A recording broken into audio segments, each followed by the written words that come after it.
प्रशांत किशोर ने उड़ाई बीजेपी की धज्जियां, बांकीपुर में रच दिया इतिहास। एक साल के अंदर ही हिल गई सरकार, डगमगा गई सम्राट चौधरी की कुर्सी।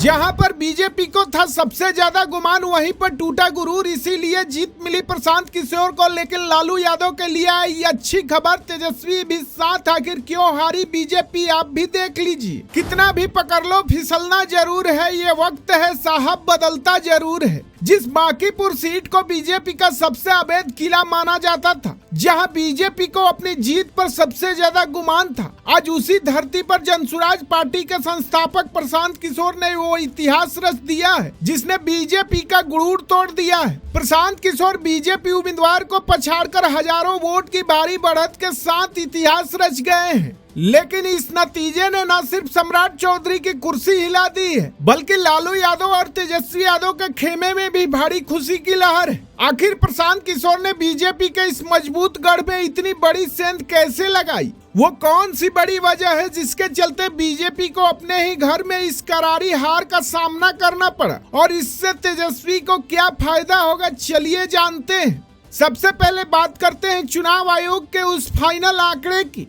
जिसने दिल्ली से लेकर पटना तक की राजनीति को हिलाकर रख दिया है। बांकीपुर विधानसभा उपचुनाव के आए अंतिम नतीजों में जनसुराज समर्थित उम्मीदवार ने बीजेपी के उम्मीदवार को भारी मतों के अंतर से पटखनी दे दी है। आपको बता दें कि यह वही बांकीपुर सीट है जिसे भाजपा का सुपर सेफ जोन माना जाता था, लेकिन प्रशांत किशोर के जमीनी चक्रव्यूह, युवाओं के समर्थन और जनता के बीच बदलाव की लहर ने बीजेपी के इस गढ़ को ताश के पत्तों की तरह बिखेर दिया। इस जीत के साथ ही प्रशांत किशोर ने साबित कर दिया है कि बिहार की जनता अब लकीर के फकीर वाले पुराने नैरेटिव से ऊब चुकी है।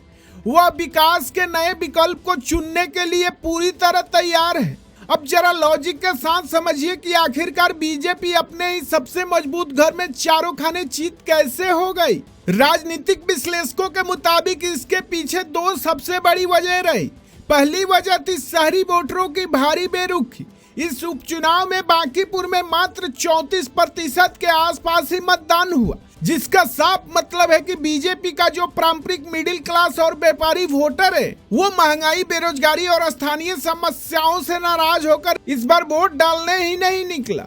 दूसरी बड़ी वजह रही प्रशांत किशोर का पिछले 2 सालों का राइट टू एजुकेशन और हेल्थ रिफॉर्म का सीधा एजेंडा। पीके ने किसी जाति या धर्म के नाम पर नहीं, बल्कि सीधे तौर पर बिहार के सबसे बड़े मुद्दों पर चोट की, जिसने बीजेपी के कोर वोटर बेस को पूरी तरह हिलाकर रख दिया, और नतीजा बीजेपी की शर्मनाक हार के रूप में सामने आया। अब आते हैं उस सबसे बड़े राजनीतिक सवाल पर कि प्रशांत किशोर की इस जीत से तेजस्वी यादव को क्या फायदा होने वाला है। तो दोस्तों, इसके पीछे बहुत बड़ा सियासी गणित है। पहला फायदा ये है कि हार से बीजेपी को जो अजय होने का घमंड था, वो पूरी तरह टूट गया है। तेजस्वी यादव अब बड़ी आसानी से जनता के बीच जाकर यह साबित कर सकते हैं कि नीतीश सम्राट की एनडीए सरकार अंदर से बेहद कमजोर हो चुकी है और उसे आसानी से हराया जा सकता है। दूसरा फायदा ये कि बांकीपुर में बीजेपी के स्वर्ण और शहरी वोट बैंक में सेंध लगी है,